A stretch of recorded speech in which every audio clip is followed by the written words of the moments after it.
Hello दोस्तों, मैं doctor Sandeep Arora आज आपके सामने उत्तर प्रदेश शिक्षक पात्रता परीक्षा के एक टॉपिक अधिगम को प्रभावित करने वाले कारक और दशाएं को लेकर उपस्थित हूँ।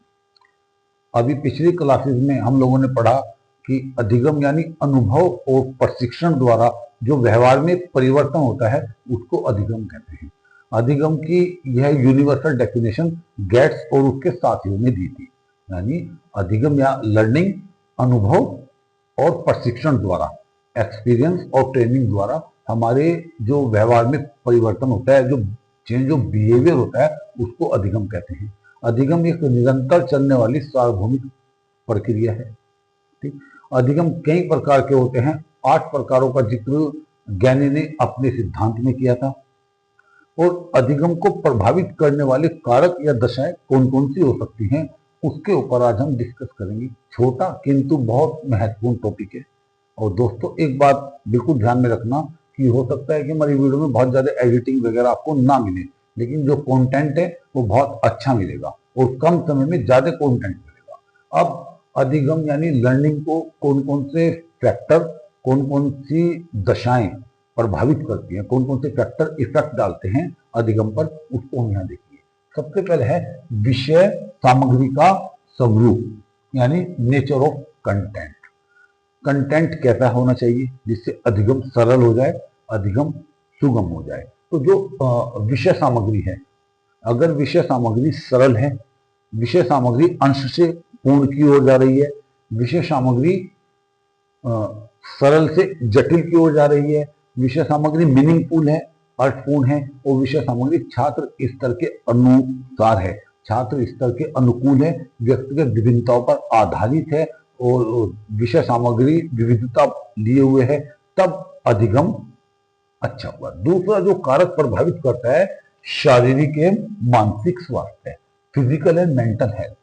अगर अधिगम करता यानी विद्यार्थी और अध्यापक दोनों का शारीरिक और मानसिक स्वास्थ्य सुदृढ़ होना चाहिए और स्वस्थ होना चाहिए। अगर छात्र या अध्यापक दोनों में से कोई एक भी शारीरिक या मानसिक रूप से स्वस्थ नहीं है, तो जो अधिगम है वो प्रभावित होगा, अधिगम देर से होगा या नहीं होगा। और अरस्तु कहते भी थे कि एक स्वस्थ शरीर में ही स्वस्थ मस्तिष्क का निर्माण होता है, एक स्वस्थ शरीर में ही स्वस्थ मस्तिष्क निवास करता है।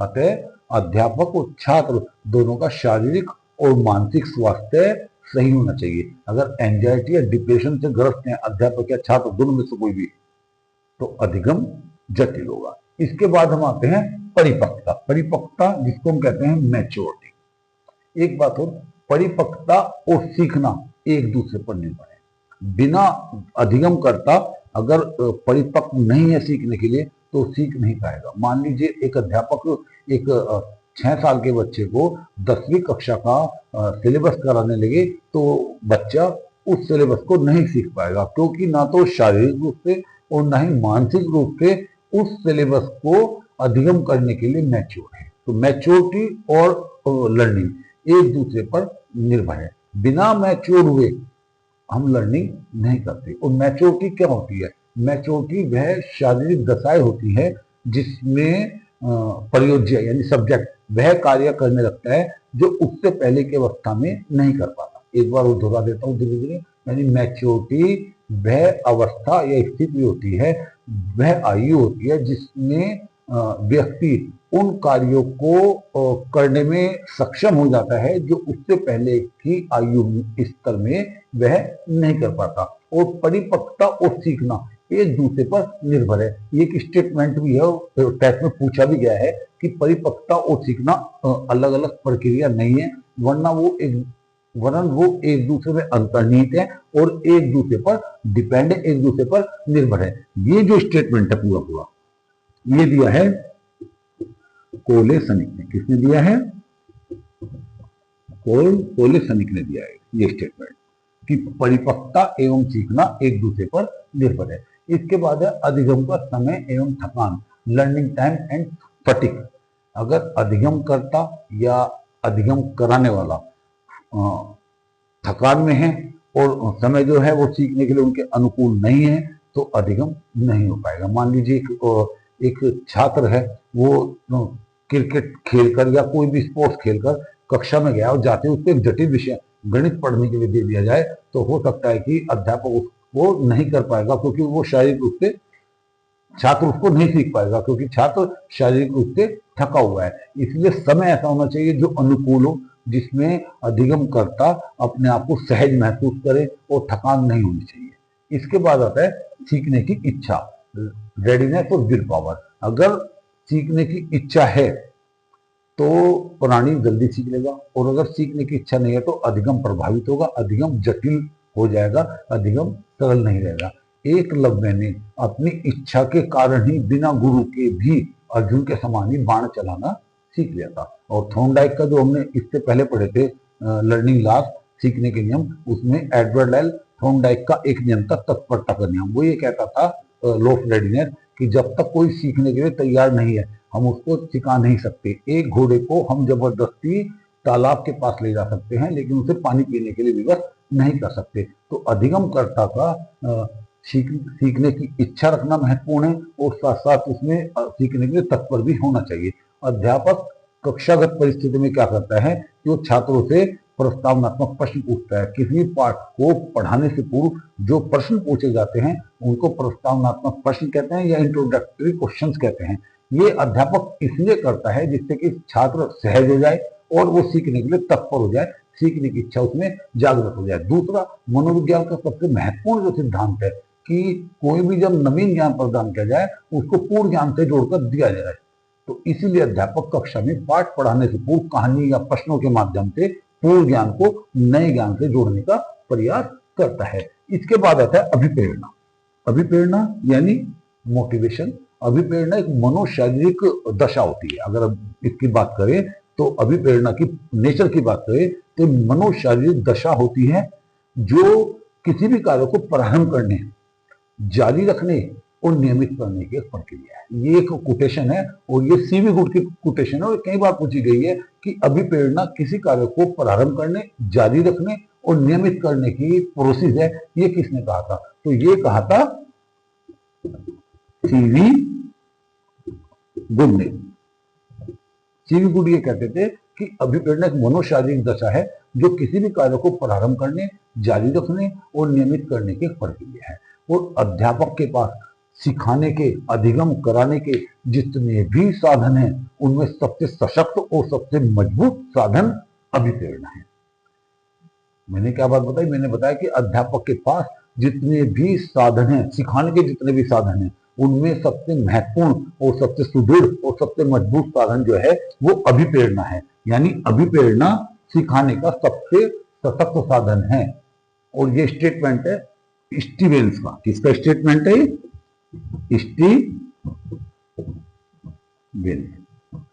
स्टीवेंस का स्टेटमेंट है। वो कहते थे कि अभिप्रेरणा सिखाने का सबसे सशक्त और शक्तिशाली साधन है। अभिप्रेरणा को सीखने की प्राणवायु यानी ऑक्सीजन कहते हैं। ये कहा जाता है कि अभिप्रेरणा, मोटिवेशन सिखाने की या सीखने की ऑक्सीजन है, प्राणवायु है। तो अभिप्रेरणा को प्राणवायु कहा जाता है। अभिप्रेरणा को गोल्डन हाईवे भी कहा जाता है सीखने का। यानी तीन चीजें ध्यान रखना अभिप्रेरणा के बारे में। एक तो स्टीवेंस का कथन कि अध्यापक के पास सिखाने के जितने भी साधन है उनमें सबसे सशक्त और सबसे मजबूत और सबसे सुदृढ़ साधन अभिप्रेरणा, मोटिवेशन है। एक। दूसरा कि अभिप्रेरणा सिखाने का गोल्डन हाईवे है। तीसरा, अभिप्रेरणा सीखने की प्राणवायु यानी ऑक्सीजन है। इसके बाद आता है अध्यापक एवं सीखने की प्रक्रिया। ये हम जानते हैं कि वर्तमान शिक्षा का जो केंद्र बिंदु है वो छात्र है, विद्यार्थी वर्तमान शिक्षा का केंद्र बिंदु है। लेकिन अध्यापक की भी महत्वपूर्ण भूमिका है। अगर अध्यापक शारीरिक और मानसिक रूप से स्वस्थ है और वो बच्चों की व्यक्तिगत विभिन्नताओं को समझता है और साथ साथ वो ये समझता है कि बच्चों के बिहेवियर के अनुसार, बच्चों के व्यवहार के अनुसार किस प्रकार का उसको लर्निंग प्रोसेस, किस प्रकार के लर्निंग एक्सपीरियंस उसको बच्चों के बीच में डिस्ट्रीब्यूट करने हैं ताकि जो चेंज ऑफ बिहेवियर है वो दिखाई पड़े, अपेक्षित व्यवहारगत परिवर्तन दिखाई पड़े। इसलिए अध्यापक का व्यक्तित्व, अध्यापक की पर्सनैलिटी और सीखने की प्रक्रिया दोनों अधिगम को प्रभावित करने वाले महत्वपूर्ण और इंपॉर्टेंट फैक्टर हैं।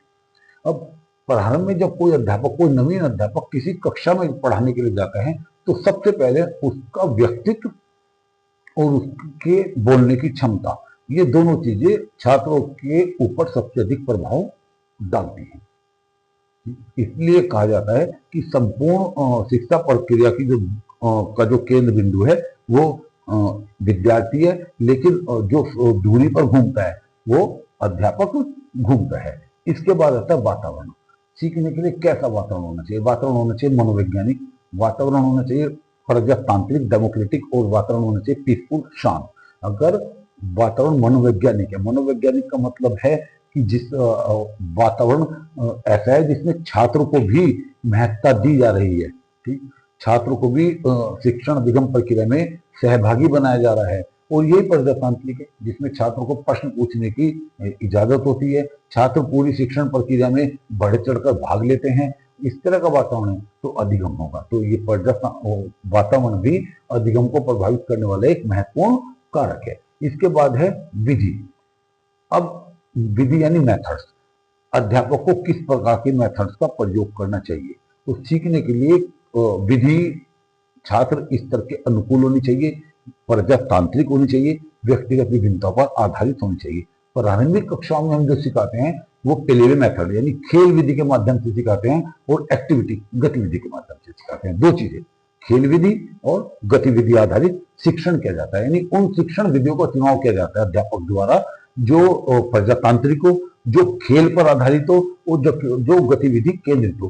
खेल विधि का सबसे पहले जो प्रयोग किया था ना, खेल विधि को सबसे पहले प्रयोग किया था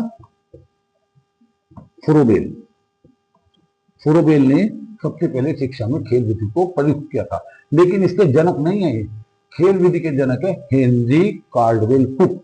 तो अगर आपसे कोई पूछता है कि पेलेवे मेथड पेलेवे शब्द का प्रयोग सबसे पहले किसने किया, तो पेलेवे शब्द का प्रयोग सबसे पहले हेनरी कार्डवेल कुक ने किया था। खेल विधि के जनक, फादर ऑफ पेलेवे मेथड, तो वो भी हेनरी कार्डवेल कुक कहलाते हैं। लेकिन खेल विधि को शिक्षा में लागू करने का श्रेय फुरोवेल को जाता है। फुरोवेल ने किंडरगार्टन पद्धति के माध्यम से शिक्षा में खेल विधि को प्रतिपादित किया। वे गतिविधि द्वारा सिखाते थे और कुछ उपहारों का प्रयोग भी वे अपनी किंडरगार्टन पद्धति में करते थे। किंडर आगे पढ़ेंगे वीडियो में, लेकिन संक्षेप में भी बता देता हूँ। किंडरगार्टन का मतलब होता है, जर्मन भाषा का शब्द है, इसका मतलब होता है खेल का बगीचा। ठीक, तो इस प्रकार से फुरोवेल विद्यालय को एक बगीचे के समान मानते थे। ठीक, और खेल विधि को, अब दो तीन बातें मैंने आपको बताई, दोहरा देता हूँ। खेल विधि के जो जनक हैं वो डॉक्टर हेनरी कार्डवेल कुक कहलाते हैं। खेल विधि के जनक डॉक्टर हेनरी कार्डवेल कुक कहलाते हैं। खेल विधि को पेलेवे शब्द का सबसे पहले प्रयोग भी डॉक्टर हेनरी कार्डवेल कुक ने किया। पेलेवे शब्द का सबसे पहले प्रयोग डॉक्टर हेनरी कार्डवेल कुक ने किया, लेकिन किंडरगार्टन पद्धति को फुरोवेल ने लागू किया। तो अगर आपसे पूछते हैं कि शिक्षा में खेल विधि को लाने का श्रेय किसे जाता है, तो शिक्षा में खेल विधि को लाने का श्रेय फुरोवेल को जाता है। लेकिन खेल विधि के जो जनक कहलाते हैं वो डॉक्टर हेनरी कार्डवेल कुक कहलाते हैं। इसके बाद है संपूर्ण परिस्थिति। ऊपर हमने जितने भी फैक्टर पढ़े, ये सारे फैक्टर सामूहिक रूप से अपनी महत्वपूर्ण भूमिका निभाते हैं। तो अगर अधिगम सरल सुगम बनाना है तो ये सब फैक्टर सही होने चाहिए। तो जितने भी फैक्टर हैं, जैसे विषय सामग्री का स्वरूप, शारीरिक एवं मानसिक स्वास्थ्य, परिपक्वता, अधिगम का समय एवं थकान, सीखने की इच्छा और तत्परता, अभिप्रेरणा, अध्यापक एवं सीखने की प्रक्रिया, वातावरण, विधि, संपूर्ण परिस्थिति, ये सब सीखने अधिगम को प्रभावित करने वाले कारक है। लेकिन इनमें सबसे महत्वपूर्ण जो कारक है वो है अभिप्रेरणा, मोटिवेशन। इसीलिए अभिप्रेरणा मोटिवेशन को सिखाने का गोल्डन हाईवे, स्वर्ण मार्ग भी कहा जाता है, और अभिप्रेरणा को ही सिखाने का सबसे सशक्त और मजबूत साधन कहा जाता है, और अभिप्रेरणा को ही सीखने की प्राणवायु कहा जाता है। मेरे ख्याल आप सब लोग इस टॉपिक को, आसान टॉपिक है, समझ गए होंगे। धन्यवाद, थैंक यू।